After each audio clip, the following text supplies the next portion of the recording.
El viento gélido corta la piel como cuchillas. En la penumbra de la noche polar, el hielo cruje, algo se mueve. Aislados en un paraje sin vida, los hombres de la expedición Franklin no solo enfrentan el hambre y la locura, algo más los acecha.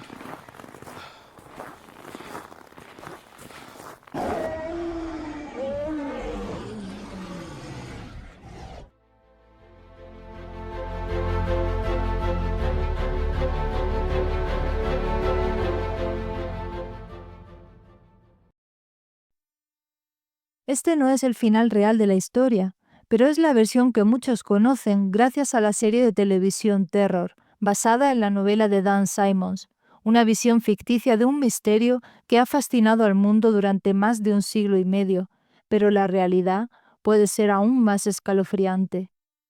En mayo de 1845, dos barcos zarparon de Inglaterra en busca del legendario Paso del Noroeste, una ruta marítima que uniría el Atlántico con el Pacífico a través del Ártico. El nombre de los barcos parecía augurar su destino: Erebus, inspirado en el dios griego de las sombras y la oscuridad, y Terror, una palabra que evocaba el miedo más profundo. Aquellos nombres proféticos cobraron un sentido perturbador cuando la expedición se enfrentó al verdadero infierno en el Ártico.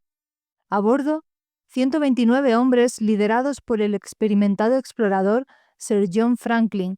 Llevaban provisiones para 3 años, tecnología de vanguardia y la confianza del Imperio Británico.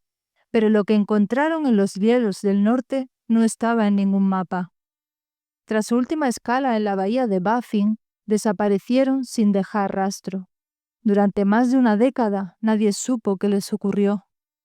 Las respuestas no vendrían del mar, sino de la tundra, y de quienes habían habitado esas tierras mucho antes de la llegada de los europeos. Ellos no murieron todos a la vez.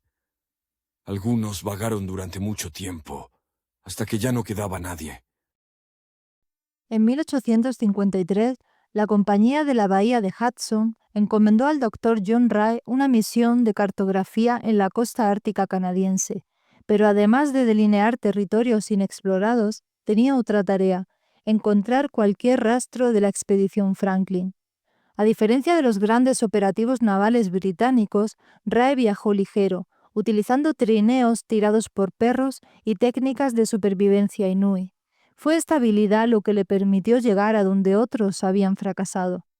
En la primavera de 1854, mientras exploraba la costa norte del continente, Rae encontró lo que ningún británico quería oír. Los Inui le relataron un encuentro 4 años antes, en 1850. Un grupo de unos 40 hombres blancos, famélicos y agotados había sido visto avanzando con desesperación hacia el sur, arrastrando un bote y trineos sobre el hielo de la isla del Rey Guillermo. No hablaban el idioma inui, pero sus gestos eran claros.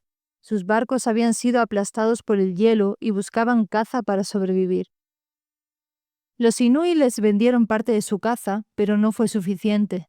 Más adelante, en ese mismo año, se encontraron los restos de aproximadamente 30 hombres en el continente y 5 más en una isla cercana.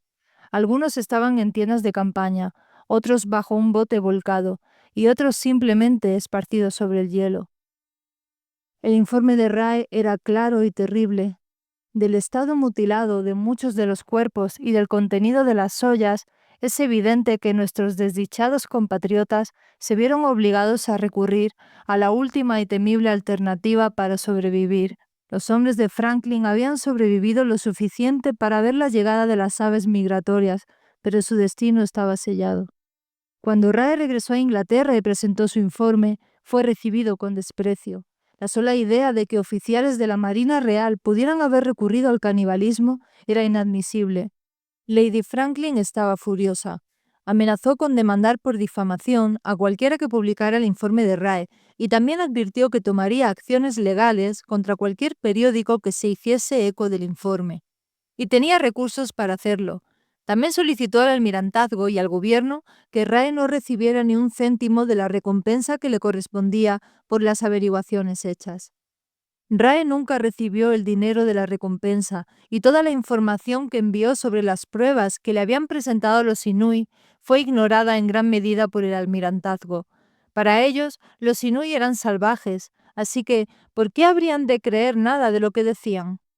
Incluso Charles Dickens, el célebre escritor, usó su pluma para desprestigiar a Rae, asegurando que los Inuit mentían. Pero la historia que él trató de ocultar resultó ser cierta. Hubo un vicealmirante que sí leyó el informe de Rae, un hombre llamado Francis McClintock, quien supuso que aún quedaban muchas pistas que seguir y cosas por averiguar en la isla del rey Guillermo. La verdad estaba allí, en el hielo. Solo faltaba que alguien se atreviera a seguir sus pasos.